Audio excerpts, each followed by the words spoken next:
मेरे प्यारे बच्चों, एकदम मस्त और एकदम ज़बरदस्त तो एक उत्साह के साथ आइए हमारे साथ हमारी इस क्लास में। मैं हूँ आपके साथ, आप हैं मेरे साथ। मेरा नाम सत्यम और आप देख रहे हैं हमारा चैनल स्टडी गो।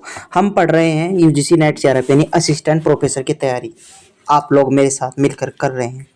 देखो, मेरे पढ़ाने का तरीका बिल्कुल यूनिक और बिल्कुल आपको बहुत अच्छा लगेगा क्योंकि मैं रिसर्च करके पढ़ाता हूँ।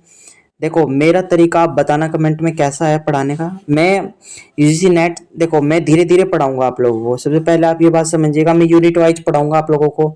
मैं तोड़ दूंगा। मैंने टीचिंग एप्टीट्यूड को बिल्कुल तोड़ दिया है, बिल्कुल आसान कर दिया है। आज मैं केवल इस खंड में बात करूंगा, इसके नोट्स से पढ़ाऊंगा, फिर इसके पीवाईक्यू। और इस तरीके से पढ़ाने वाला हूं ना, आप सच कहोगे कि सर आपने बिल्कुल खोल के रख दिया यूजीसी नेट जेआरएफ को। तो बहुत अच्छी क्लास रहने वाले, लास्ट तक रुकिएगा।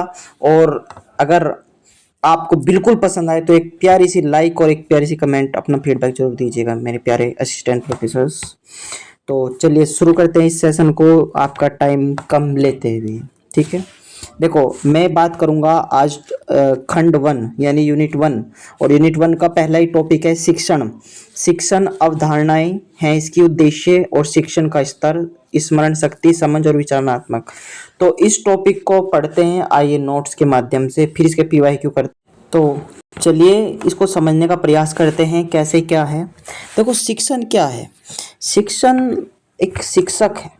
शिक्षक क्या करता है? शिक्षार्थी को पढ़ाता है, उसके जीवन में परिवर्तन लाता है, उसके निम्नलिखित उद्देश्यों को पूरा करता है, उसको शिक्षण कहते हैं। और शिक्षण एक निरंतर चलने वाली प्रक्रिया है, इसके स्तर भी होते हैं। लेकिन यहाँ से क्वेश्चन क्या पूछा जाएगा? मैं करूँगा सवाल की बात।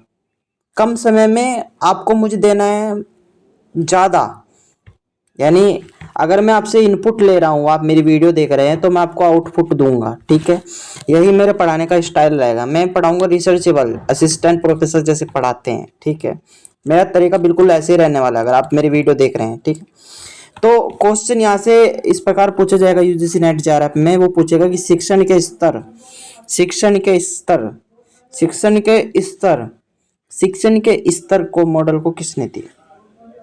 ये एमसीक्यूज फॉर्मेट में पूछ सकता है, या आपको बहुविकल्प में पूछ सकता है, और ये आपको पेयर्स में भी पूछ सकता है। तो आपको याद रखना है, मारिस एल बिग्गी द्वारा दिया गया था।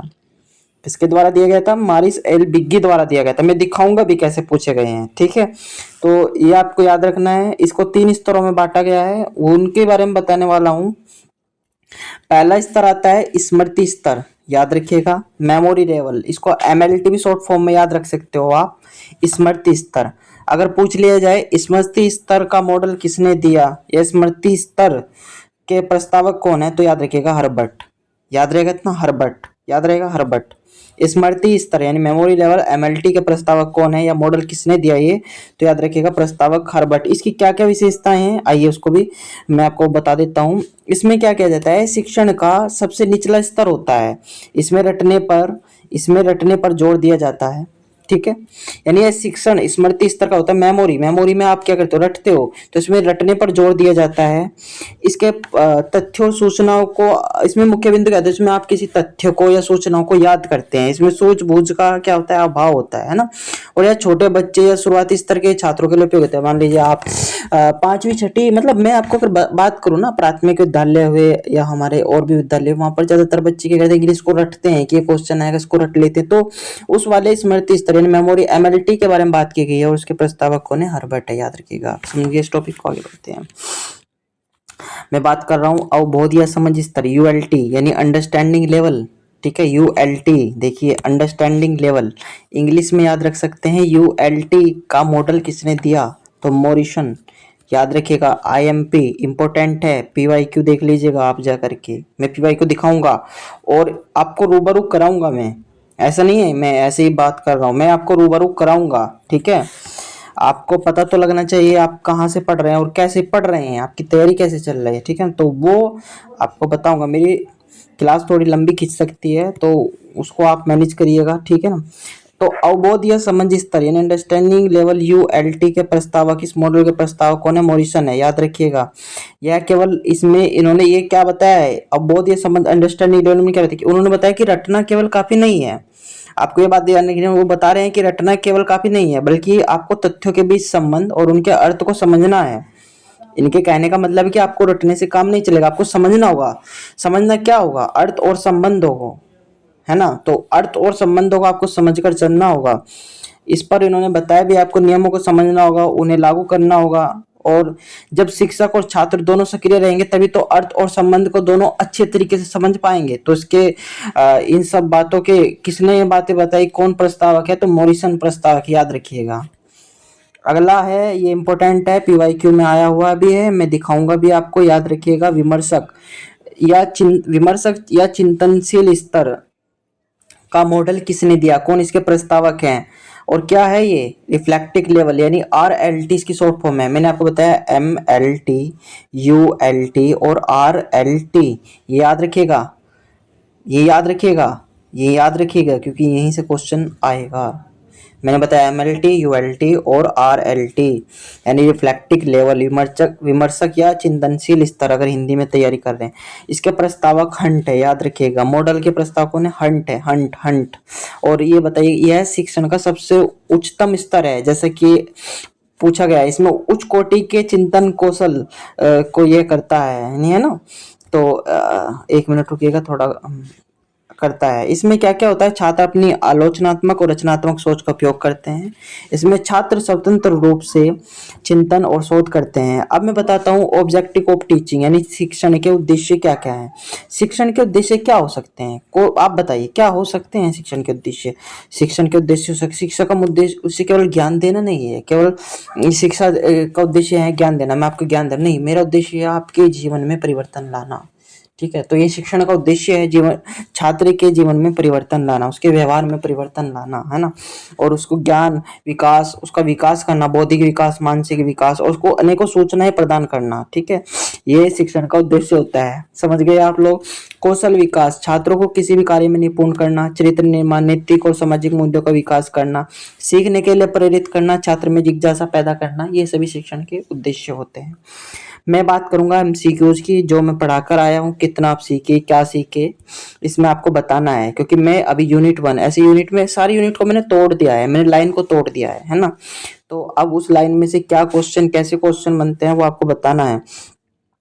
स्क्रीन पर आराम से बैठिए, पानी पीजिए, आराम से बताइएगा, बिल्कुल बिल्कुल आराम से, बिल्कुल रिलैक्स लीजिए, सांस लीजिए, गहरी सांस लीजिए, और बताइए शिक्षण का वह स्तर, अभी बढ़ा के आया हूँ, जो उच्च कोटि के चिंतन कौशल, जो उच्च कोटि के चिंतन कौशल के प्रयोग की मांग करता है, कौन सा है? स्मृति स्तर तो नहीं है, बोध स्तर भी नहीं है, रचनात्मक नहीं है, विमर्शक, सी आंसर हो जाएगा। विमर्शक स्तर परीक्षण होता है, जो छात्रों की समस्याओं को समाधान करने के लिए अपने आलोचनात्मक सोच का प्रयोग करते हैं।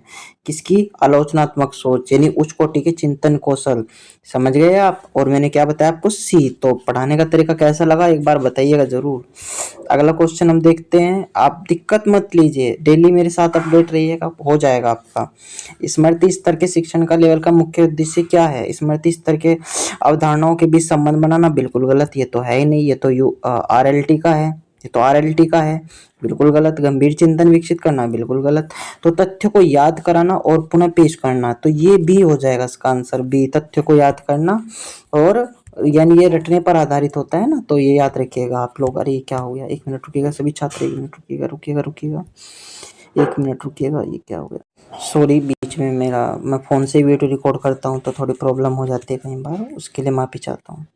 ठीक है, ये क्वेश्चन मैं आपके लिए बहुत बेहतरीन लाया हूँ। इसमें आपको बताना है स्मृति स्तर, बोध स्तर और विमर्शक स्तर।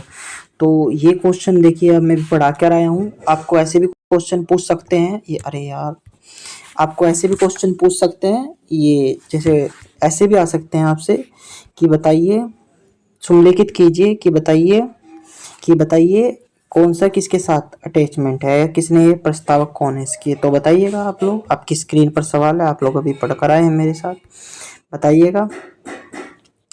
स्मृति स्तर किसने दिया?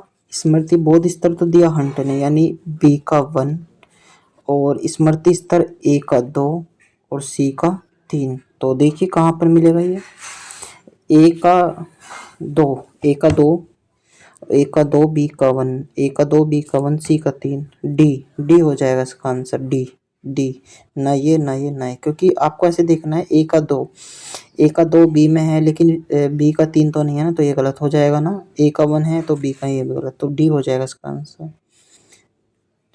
डी, ए का दो सही, बी का तीन, बी का तीन नहीं नहीं नहीं, ए का दो, ए का दो यानी स्मृति स्तर का तो हरबंट। इसको सोल्व करने की टेक्निक बता रहा हूँ मैं आपको, 3 सेकंड में कर दोगे इसको सोल्व। ए का बी यानी ए का दो यानी स्मृति स्तर का हंट, तो ए का दो का मतलब ये नहीं है, ए का दो ये नहीं है, यानी दो में देखना है, ए का दो सही। फिर देखना है आपको बी का तीन यानी बौद्ध स्तर का मोरिसन, बी का तीन इसमें नहीं है, तो एक बचा हमारा, तो बी हो जाएगा इसका आंसर। देखो पकड़ गए ना, तो ऐसे आपको सवाल को हल करना है। अब बात है एंड्रोगोजी शब्द का प्रयोग किस लिए किया जाता है। विस्क की शिक्षा के लिए किया जाता है, क्योंकि अत्यधिक स्वतंत्र और स्वनिर्देशित होता है। तो आगे बढ़ते हैं, अब मैं लेकर चलता हूँ आपको।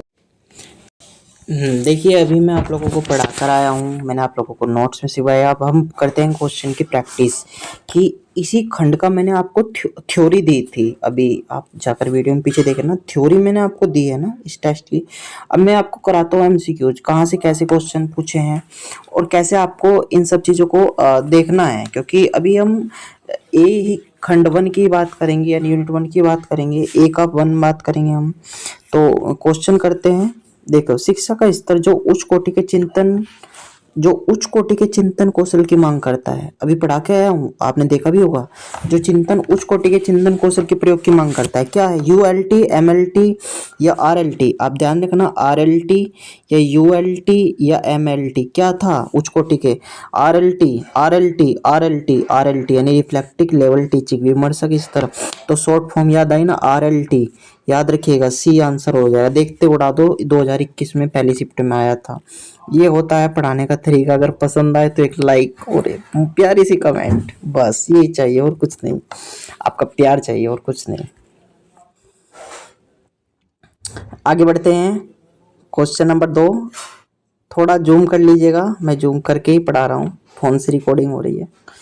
देखो क्वेश्चन नंबर 2 क्या कहता है, कह रहा है कि पॉजिटिव इंटरडिपेंस, सकारात्मक अंतर्निर्भरता के विकासक कौन है, डेवलपर कौन है, संरचित जांच के भूमिका निर्वाह के।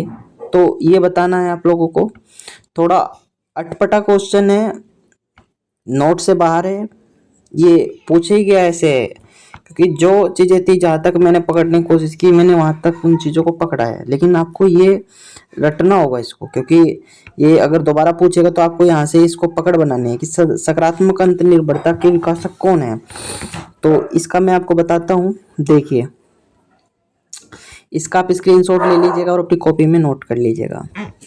सकारात्मक अंतर्निर्भरता का अगर पूछ ले आपसे विकासक कौन है, तो याद रखिएगा डेविड जॉनसन, संरचित जांच के रॉबर्ट स्लाविन, भूमिका निर्वाह के फेनी सेफ्टेल और विधि शास्त्रीय जांच के डोनल लाविर और जेम्स सेवर याद रखिएगा। नेक्स्ट है, अध्यापन के विशिष्ट मॉडलों से विविध प्रकार के विचारों में वृद्धि होते हैं। संकल्पना रचना एक ऐसा मॉडल है जो अंगनात्मक रूप से समस्या समाधान का प्रशिक्षण देता है। संकल्पना निर्माण के चरणों का सही क्रम पहचानिए।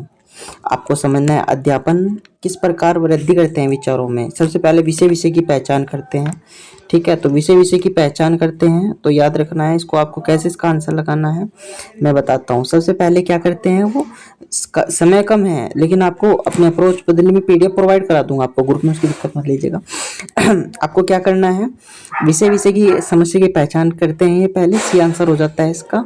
उसके बाद विषय समस्या आंकड़ों की गणना करते हैं, मदों के गुणों को श्रेणियों में रखते हैं, ये इसका आंसर हो जाएगा।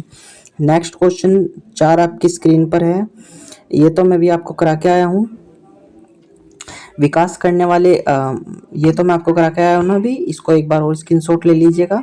सकारात्मक परस्पर निर्भरता रॉजर जॉनसन शिक्षण मॉडल है इनका, विकास करने वाले विद्वान है। संरचित पुच्छा रॉबर्ट स्लाविन, समूह अनुविशेषण जॉन डीवी और भूमिका निर्वहन फेनी सॉफ्टेल। ये याद रखिएगा, इसका स्क्रीनशॉट ले लीजिएगा प्लीज और इसको कॉपी में नोट कर लीजिएगा, क्योंकि 2021 में पूछा गया था। 26 से 27 में आने की संभावना 100% हो जाती है अगर आपको पेपर पास करना है। देखो, संपृक्त विकास के सिद्धांत को किसके द्वारा प्रतिपादित किया गया है, ये पूछा गया है। संपृक्त विकास के सिद्धांत को किसके द्वारा प्रतिपादित किया गया है, तो इसका आंसर हो जाएगा वाइगोत्स्की।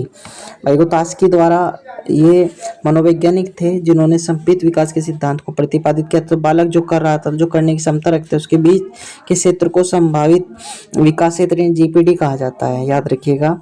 अगला क्वेश्चन आपकी स्क्रीन के सामने है कि ब्लूम की वर्गीय टैक्सोनॉमी ज्ञान के अवबोध और अनुप्रयोग स्तर संज्ञानात्मक अधिगम के उच्च स्तर से संबंधित है।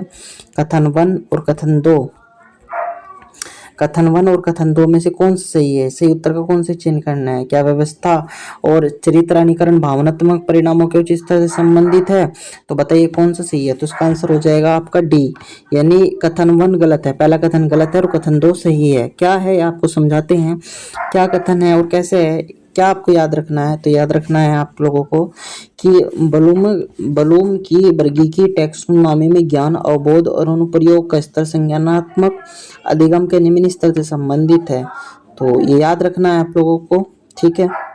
सार्थक शाब्दिक अधिगम के सिद्धांत का प्रतिपादक किसने किया था, तो याद रखना है डेविड आंसुबेल ने किया था सार्थक शाब्दिक अधिगम के सिद्धांत का प्रतिपादन, ठीक है। तो क्वेश्चन नंबर 8, कथन वाले भी मैं थोड़ा आप देख लीजिएगा, कथन वाले में स्किप कर रहा हूँ क्योंकि इसमें टाइम जाता जा रहा है, ठीक है।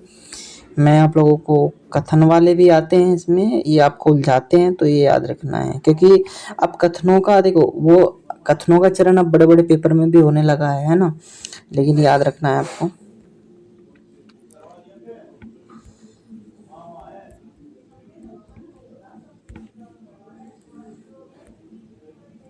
एक क्वेश्चन ये भी है कि क्लासिकी अनुकूलन के सही सम्मिलित करना है। क्लासिकी अनुकूलन मॉडल के विद्वान लेखक कौन है, इवान पावलोव हैं। क्रिया प्रसूत अनुकूलन के बी.एफ. स्किनर और सामाजिक अधिगम सिद्धांत के अल्बर्ट बांदुरा और संरचनावाद के लेव वाइगोत्स्की, याद रखिएगा। विमर्शी स्थिरीकरण शिक्षण के क्या उद्देश्य हैं, डायरेक्ट मेरे नोट्स में से अभी पढ़ा के आया हूँ। RLT है ना, तो क्या है ये बताइए। छात्रों को तथ्यों और सिद्धांतों के लिए, छात्रों के संधान के लिए अधिगमों की सूचना बी। देखो आया ना है डायरेक्ट मेरे नोट्स में से ही। उस मानसिक प्रक्रिया का नाम क्या है, उस मानसिक प्रक्रिया का नाम है जो आमेंतीकरण, ग्रहणशीलता और अधिगम तक की जाने वाली वस्तुओं के प्रत्यायन के द्वारा शिक्षार्थी को उनके चिंतन विमर्श की सहायता करती है। तो अधिसंज्ञान है, अधिसंज्ञान है। तो आज के लिए हम इतना ही रखते हैं। हम 12 क्वेश्चन पर आ चुके हैं, क्वेश्चन की संख्या 80-90 है। फिर 20 मिनट की वीडियो हो चुकी है लगभग, फिर मैं एक क्लास लेकर आऊँगा, उसमें कवर करा दूंगा। तो प्लीज़ आप लोग बने रहिए मेरे साथ, फिर क्योंकि मेरे पास भी समय का अभाव, धीरे धीरे ही, अभी बहुत टाइम है, कोई दिक्कत नहीं, सब हो जाएगा, ठीक है। तो फिर मिलते हैं नेक्स्ट क्लास के साथ, तब तक के लिए धन्यवाद। जय हिंद, जय भारत।